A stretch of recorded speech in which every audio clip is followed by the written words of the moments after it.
Very much indeed for your time. Thanks also to Robert Fox. The time now on 5 Live is 19 minutes past 9.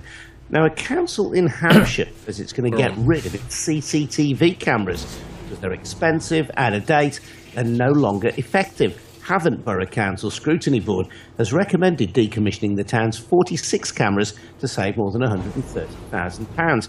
Councillor Jackie Branson spoke to 5 Live this week. Technology in cameras have moved on so much with smart cameras, wireless, and the majority of our cameras are not in the correct places. They were placed in places where there might have been a problem 10 years ago, but now they're not. Interesting stuff, isn't it? The UK has one of the largest numbers of CCTV cameras in the world. The British Security Industry Association estimates there are between 4 and almost 6 million cameras, with around 1 in 70 of them being publicly owned. But running CCTV isn't something councils in England and Wales have to do, so some are considering cutting the service to save money. I'd welcome your thoughts on this tonight. I know a few years ago when CCTV was first being proposed, there were very many suggestions that it was like living in a big brother state, that we'd be followed everywhere we went. Maybe, though, as time has gone by, maybe we've become more used to them being around. Maybe they've helped to solve a crime, for example, of which you were a victim. I'd love to hear your comments tonight. 0500 909 693. Give us a call. Do we need CCTV, or is it an intrusion in our privacy? Drop me a text at 85058. Let's get a couple of contrasting views from Dr. Sean Gabb, who is from the Libertarian Alliance. Evening to you, Sean. Evening, Adrian. Professor Mark Nixon from the University of Southampton, a researcher in biometrics who's helped prepare evidence in a murder case using security camera footage. Mark, tell us a little bit about that case, if you would. Yeah, hi. Hiya. The case was in Australia, and they had surveillance in the shop, and it's just an elderly couple running a shop, and this guy came in and he cased the joint in the morning. And then he came back later in the day and he murdered the shopkeeper and stabbed his wife.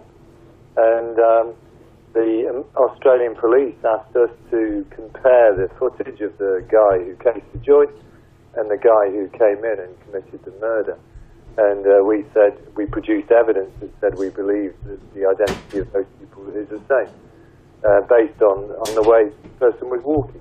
And that guy, when he was faced with the evidence, he put his hands up and said, yeah, I committed the crime, and he's now serving time. And was the CCTV evidence the crucial piece of evidence that helped secure his conviction? Oh, I don't know. He put his hands up, so he never actually came to trial. All right. So there was CCTV evidence against him. Maybe that made him put his hands up, as it were. We just don't know for certain. Sean Gabb, what do you make of the news that Havant is going to lose its council-run cameras?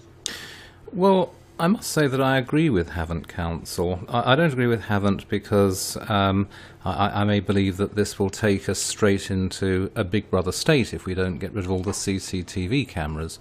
We've now had 20 years of these, and although we live in a more authoritarian state than used to be the case, it has not taken us into a Big Brother state.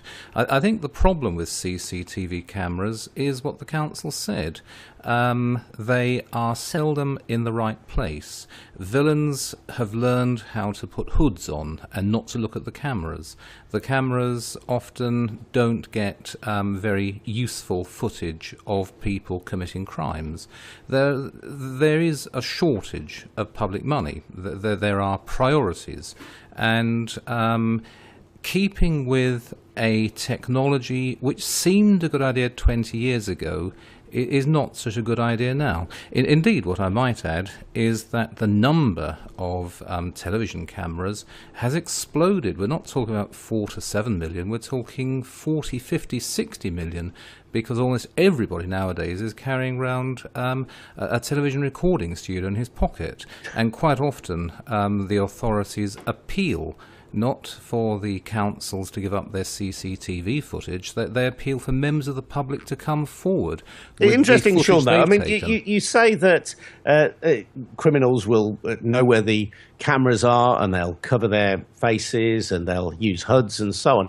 That may be true in the case of a premeditated crime, but not all crime is premeditated. And I don't know if there's an outbreak of football hooliganism, for example. CCTV footage can be very useful, can't it, in identifying people who may not have gone out that morning intending to commit a crime, but may have ended up committing a crime later on in the day. Well, you're making a distinction with which I don't entirely agree. On the one side, you look at totally premeditated crimes where somebody tools up and goes out and does it. And on the other side, people who are out of their minds and don't really understand what they're doing. I think you'll find that most villains are somewhere in the middle. Yeah, I never suggested that, but people do get sometimes caught up in situations where they end up committing public order offences. Oh, yes. Of course, there are always people who will be caught by this stuff. It's a question of how often, and is it worth the money, and are there more effective ways of apprehending malefactors than using this old-fashioned technology which most serious criminals now take fully into account? Mark, has Sean got a point here that because so many of us now have mobile phones with very good quality recording devices on them, is CCTV now old-fashioned technology? Well, some of the analog systems, yeah, I mean, it's very old and there's more modern stuff, and we haven't actually invested in, say, the computer vision techniques at the universities. We're researching in systems that can detect people leaving bags behind, cue the Brussels bombing.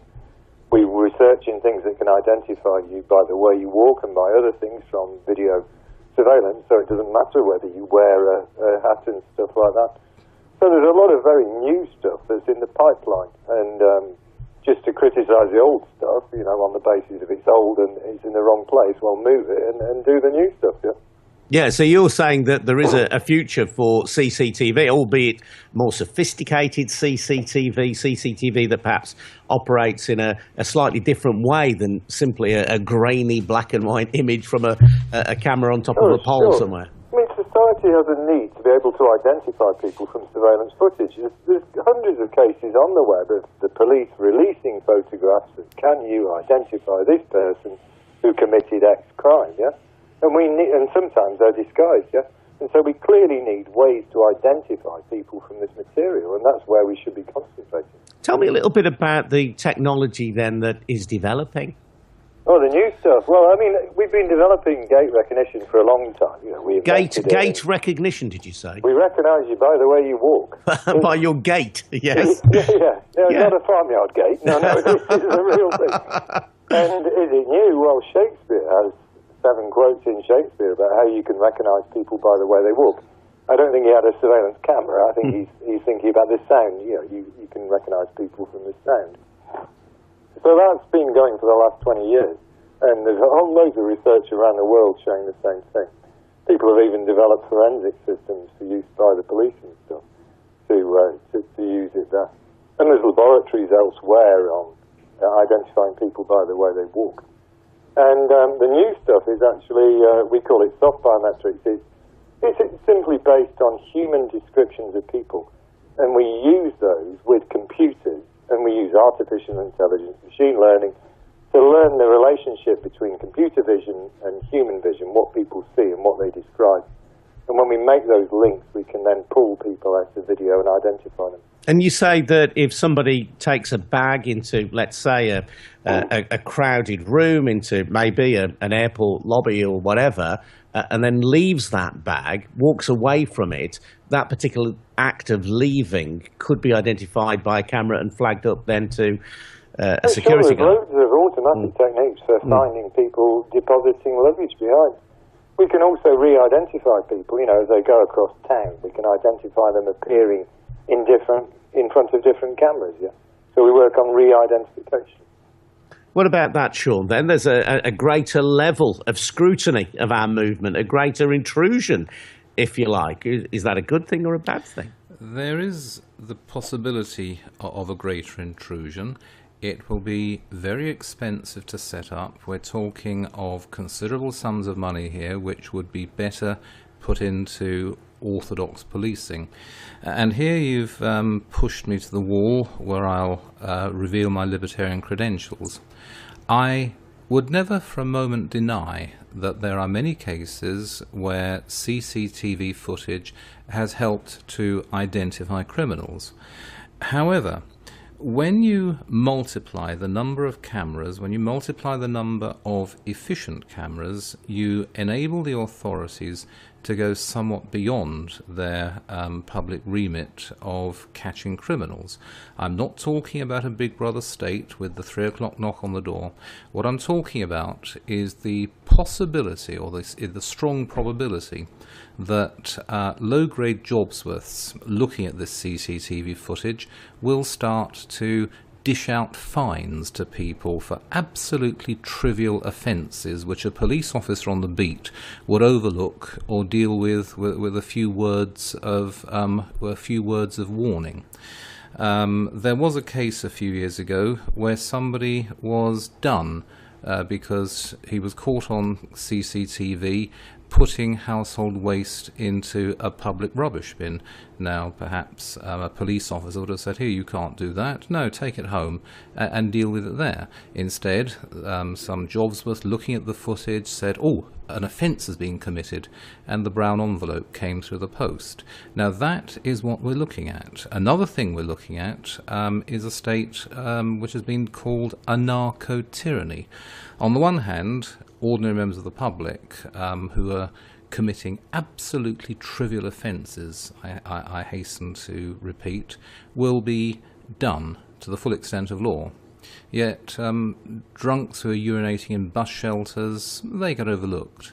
And so the potential of these cameras may be to take us into a big brother state. There is still that possibility, but much more likely it will take us into a state of affairs in which even more members of the public than is the case at present will regard the law with contempt and hostility because they perceive it to be against them. Sean, thanks for your time this evening. Dr. Sean Gabb, thanks also to Mark Nick.